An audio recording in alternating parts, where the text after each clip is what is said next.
My name's Kevin Hardy from Hardy Group. This morning we're talking with Carrie Marr, the Chief Executive of the Clinical Excellence Commission in New South Wales. Welcome. Thank you, Thank Kevin. you very much for giving us the time to do this. We're at the Nepean Blue Mountains District Health Achieving Better Health Conference, and Carrie is one of the keynote speakers this morning. So, Carrie, just a few questions. You've been in your current role for how long now?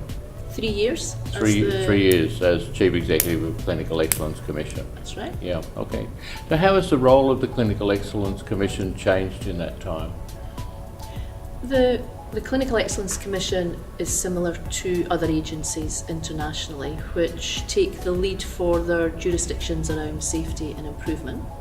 Historically, those agencies probably emerged in response to issues about compliance and governance, and were established with that key function. What we've seen over the last few years, though, is that shift to more of a balance between a focus on compliance, assurance, governance, and a focus on improvement, transformation, sustainability. Yeah. So you mentioned science. So what is the role of science? How is that developing? In the world of improvement, we talk about improvement science. Okay. And it's important for us to work with hospitals and healthcare organisations to help them build a critical mass of staff who understand improvement science. They've got the knowledge, the skills and the tools which support change. Yep. In areas like measurement, understanding the theory of change, and understanding how they test for change in a way that creates sustainability. Big bang change rarely works. Okay. Organisations like the Clinical Excellence Commission exist in different parts of the world, different health systems. How connected is the CEC to those organisations? And you obviously compare notes, talk. Do you actually measure yourself against those organisations or measure performance in other ways? New South Wales Health regularly measures itself against international benchmarks around healthcare outcomes and quality and safety. And we have an international almost network alliance between ourselves, America, the nations of the UK, Scandinavia, New Zealand, and ourselves. And what we're finding is that we're all in a very similar place. Yeah. And therefore the challenge for us all is one that we could collectively collaborate on, because we're all sitting with the challenge of being in a position of responding to harm in the system about 10% of the time. Okay. How can we pull that up? How can we create more harm-free care? Yeah. So actually our ambition is 99% Okay. rather than 90. Okay. And that's an international challenge at the moment. Okay. How does leadership affect what you're trying to do? So you work in a system-wide way. Yeah. So you've got chief executives throughout that system. What are the qualities of leadership which support what you're trying to do? So the value proposition for us around safety and quality is it all starts with culture and leadership. And in a hospital or a healthcare system, if that leadership and culture isn't positive and strong, then the opportunity to create real improvement is actually going to be a challenge. Yeah. So the role of the leader, essentially for us, is to create the conditions for improvement and for change. Okay. So how should your organisation then feature in the development of future leaders?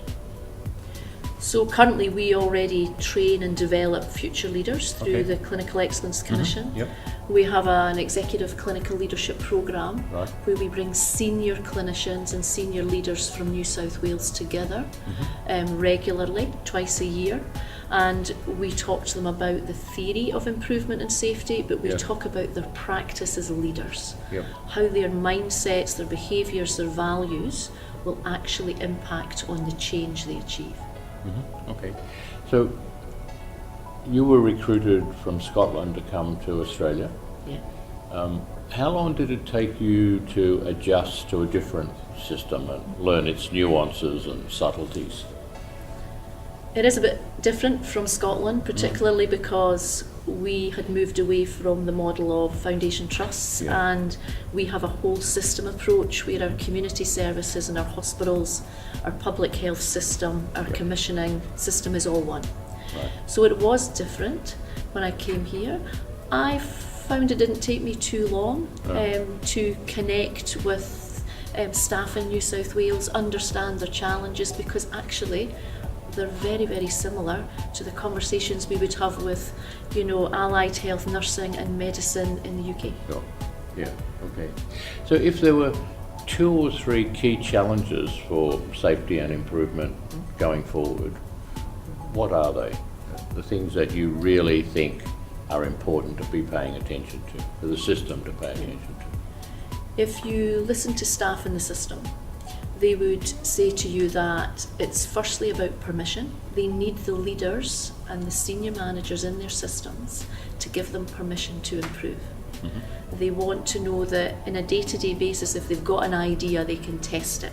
They can carry out that experimental change. So that's the first. There's not enough of a culture of permission giving. Secondly, leaders need to move away from thinking of safety and quality as projects.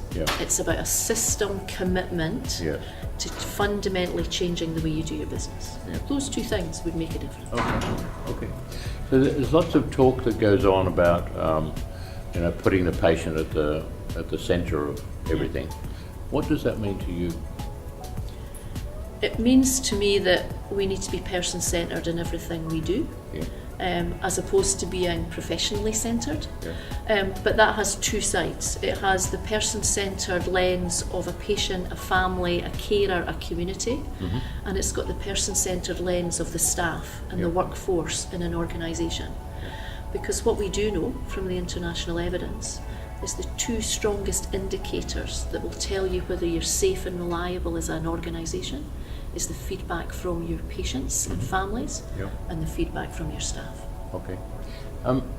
How does the CEC role going forward, what is its role when systems have a fully developed integrated care system? So it's not just about hospitals and what happens there, it's about what happens outside of hospitals in the community and so forth. Well, my experience in Scotland would tell me that at the moment in New South Wales we tend to focus our work and our development in hospitals and with hospital staff. The opportunity about systems integration is real change could happen if we get general practice, if we get community staff, hospital staff, consumers all in the room together. Because what patients are asking us to remember is they visit a hospital 6 days a year, but they've got to manage their own conditions for the other 359. And we need to understand that far, far better as professionals. Okay, all right. What question am I not asking you?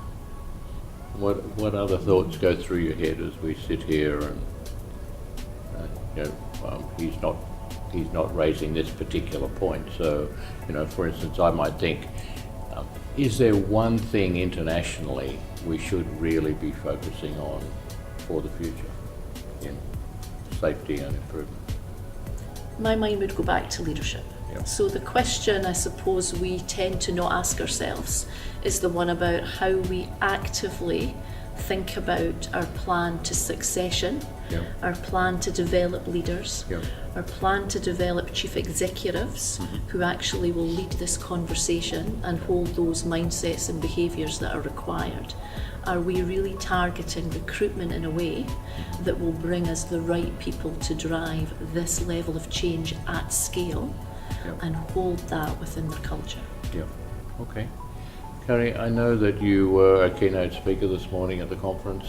Time does bear down on us. I really, really appreciate your time. It's been fantastic. Thank you so much. Thank you, Kevin. Thank you.